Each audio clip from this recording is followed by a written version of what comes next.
എത്തുന്നില്ല, മണിയാറ് മാത്രമേ ഉള്ളൂ.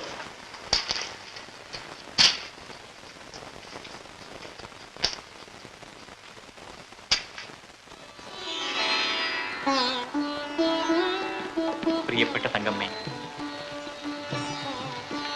എഴുതാൻ താമസിച്ചതിന് മാപ്പ് തരണം. കള്ളി പിണങ്ങിയോ? മറന്നുപോയെന്ന് വിചാരിച്ചു അല്ലേ?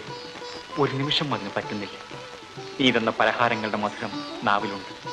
നിന്നെക്കുറിച്ചുള്ള മധുരിക്കുന്ന ഓർമ്മകൾ ഹൃദയത്തിലും. ആ ഓർമ്മകളെ താലോലിച്ചും കൊണ്ട് ഞാൻ ദിവസങ്ങൾ കഴിക്കുന്നു. തങ്കം ചേച്ചി, തങ്കം ചേച്ചി, അച്ചാച്ച 5 രൂപ തരാൻ പറഞ്ഞിട്ടുണ്ട്. അതെയോ? വാ വാ.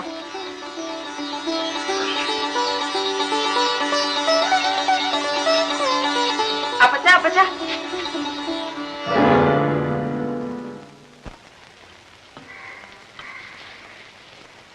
അപ്പച്ച. എന്താ മോളെ? തങ്കച്ചന്റെ കത്തുണ്ടായിരുന്നു. അപ്പച്ചയും അമ്മച്ചിയും പ്രത്യേകം ചോദിച്ചിട്ടുണ്ട്. അവന്റെ സുഖമല്ലേ മോളെ? നീ എവിടെ ആയിരുന്നേ? അമ്മച്ചി അമ്മച്ചി, മോളെ നീ ആ കഷായം ഒന്ന് വെറ്റിച്ചെടുക്ക.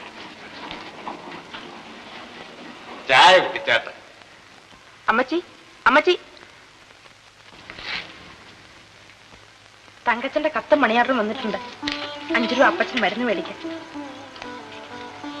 നമ്മളെ സഹായിക്കാൻ അവർക്ക് കഴിവില്ലല്ലോ. അവനാ ഓർമ്മയുണ്ടായല്ലോ. മോളെ ആ കഷായം.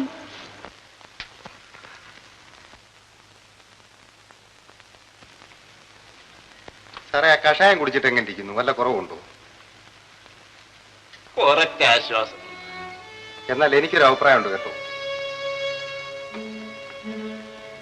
നമ്മുടെ ഡോക്ടർ പിള്ളയുണ്ടല്ലോ, ആള് മിടുക്കനാണെന്നാ കേൾക്കുന്നത്. പുള്ളിക്കാരനെ ഒന്ന് കണ്ടുകളയാ. എന്താ? നല്ല നല്ല ഡോക്ടർമാരൊക്കെ ഉണ്ട്.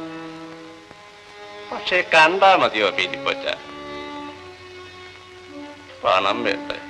രൂപയ്ക്ക് രൂപ തന്നെ വേണം എന്ന് വെച്ചിപ്പോ ചികിത്സിപ്പിക്കാതിരിക്കാനൊക്കെ. പണത്തെ പറ്റി വിഷമിക്കേണ്ട, ആ കാര്യം ഞാൻ ഏറ്റു. ഡോക്ടറെ കാണും. പീലിപ്പോച്ചൻ ഇപ്പൊ തന്നെ ഒത്തിരി തരാനുണ്ട്. ഇനിയും നേര് പറഞ്ഞ അപ്പച്ചൻ പണത്തിന്റെ കാര്യത്തിന് എന്നെ ഇങ്ങോട്ട് അയച്ചത് തന്നെ. എന്റെ കുഞ്ഞ്, അല്പം സാവകാശം താ. ഈ കിടപ്പിൽ നിന്ന് എണീറ്റോട്ടെ, പിന്നെ ഏത് തരത്തിലെങ്കിലും തന്നു തീർത്തുകൊള്ളാം. അതെന്നെ എഴുതി അങ്ങനെ പറയുന്നേ? നമ്മളെല്ലാം മനുഷ്യരല്ലേ. അതും സാറി കിടപ്പ് കിടക്കുമ്പോ കടം പിരിക്കാൻ ഞാൻ നബിശാചാണ്.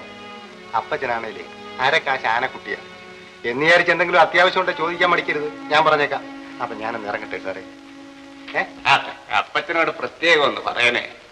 വലിയ ഉപകാരമാവുന്നേ, ഞങ്ങൾ ഒരിക്കലും മറക്കുകയില്ല. അതൊന്നും സാരമില്ല. മോള് ജയിച്ച വിവരം എഴുതിയേ? എഴുതിയ അമ്മച്ചി.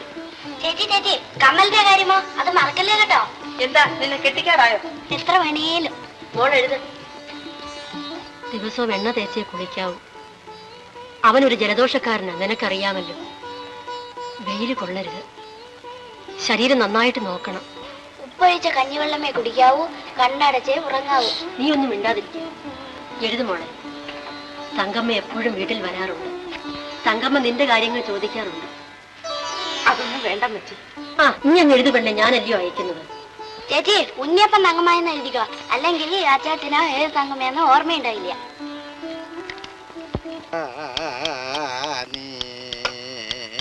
പോയി വരേ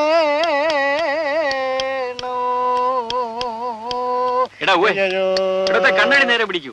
തന്റെ ഒരു പ്രിയ മാനസം. ഇത് കൊള്ളാമല്ലേ? കിരീടം ഉണ്ടായിരുന്നെങ്കിലേ ഞാൻ ഒരു കഥകളി വേഷം കിട്ടിയല്ലേ.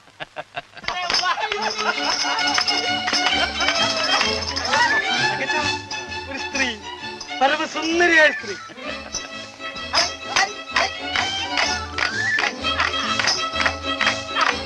കഴിഞ്ഞില്ലേ വേഷം കെട്ട്? ഒന്ന് വേഗമാണ്. തങ്കച്ച, നിനക്കൊരു എഴുത്തുണ്ട്.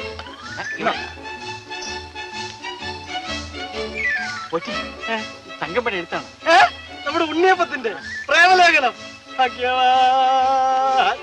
ഇതിലൊരു 100 പരിഭവങ്ങൾ അവൾ എഴുതി നിറച്ചിട്ടുണ്ടാവും. പാവം സ്ത്രീജനങ്ങളല്ലേ. എന്റെ പട്ടാള വേഷത്തിൽ ഒരു ഫോട്ടോ അവൾ ആവശ്യപ്പെട്ടു. ഇതുവരെ അയച്ചു കൊടുത്തില്ലേ? ഇതുവരെ അയക്കാൻ പറ്റിയില്ല പോറ്റി. വലിയ തെറ്റായി. ഇതിലിപ്പോ ഇങ്ങനെയൊക്കെ ആയിരിക്കും എഴുതി വെച്ചിരിക്കുന്നത്. ഞാൻ തങ്കച്ചന്റെ വരവും കാത്തിരിക്കുകയാണ്. ധാരാളം ഉണ്ണിയപ്പം ഉണ്ടാക്കി വെച്ചിട്ടുണ്ട്. തങ്കച്ചനൊന്ന് വേഗം വരണേ എന്ന്. തങ്കമ്മേ, നിന്റെ വളകിലിക്കും പൊട്ടിച്ചിരിയും ഞാൻ കേൾക്കുന്നുണ്ട്.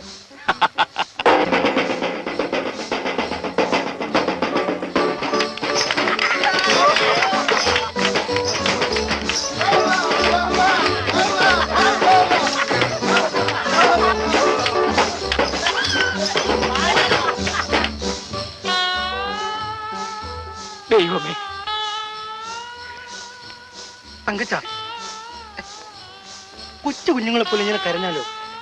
മരണം അതൊക്കെ ദൈവനിശ്ചയമല്ലേ? നമുക്ക് എന്ത് ചെയ്യാൻ കഴിയും? തൻ്റെ ഇടമായിട്ടിരിക്കും.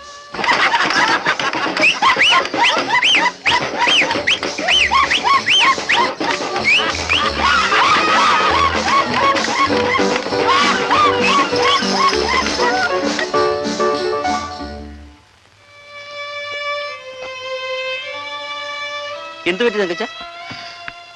തങ്കമ്മയുടെ അപ്പച്ചൻ കോശി സാർ മരിച്ചുപോയി. ഞങ്ങൾക്കൊരു തണലായിരുന്നു. ഇപ്പൊ 2 കുടുംബങ്ങളും അനാഥമായി പോയി. കരയാതിരിക്കണം തങ്കച്ച. എനിക്കുടനെ നാട്ടിൽ പോകണമെന്നുണ്ട്. അവരെ സമാധാനിപ്പിക്കാൻ ഞാൻ മാത്രമേ ഉള്ളൂ. ലീവിന് അപേക്ഷിക്കും. ട്രെയിനിങ് പൂർത്തിയായതുകൊണ്ട് കിട്ടാതിരിക്കില്ല. ജീവിതത്തിൽ ഇതൊക്കെ സഹിക്കണം. അതിന് ധീരനാകാൻ നോക്കും. കമോൺ.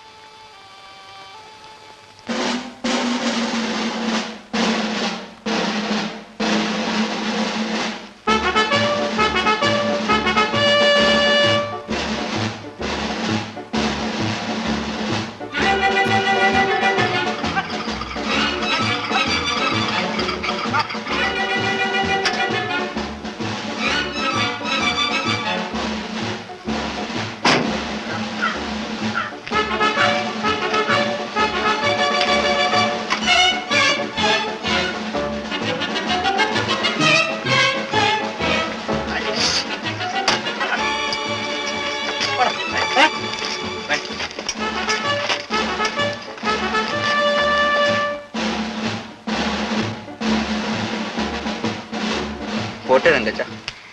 സ്റ്റീഫൻ, നിങ്ങൾ എനിക്കൊരു ചേട്ടനെ പോലെയാണ്. നിങ്ങളാണ് എന്നെ ഒരു നല്ല പട്ടാളക്കാരനാക്കിയത്. വീണ്ടും തമ്മിൽ കാണുമെന്ന് ആശിക്കാം. വരാം.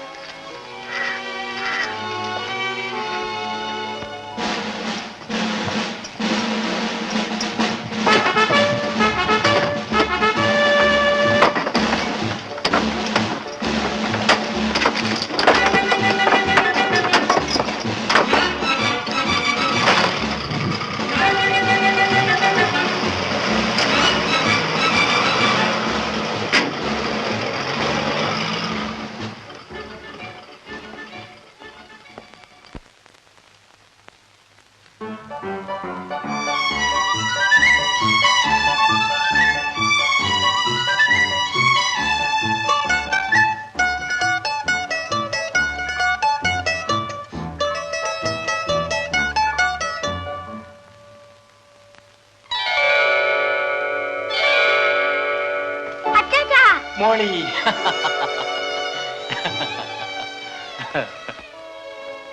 അച്ചാച്ചാ എനിക്ക് കമ്മല് കൊണ്ടുവന്നിട്ടോ? ഓ, ചാത്തമ്പരം പെട്ടി കൊണ്ടുവരുന്നുണ്ട്. നോക്ക്.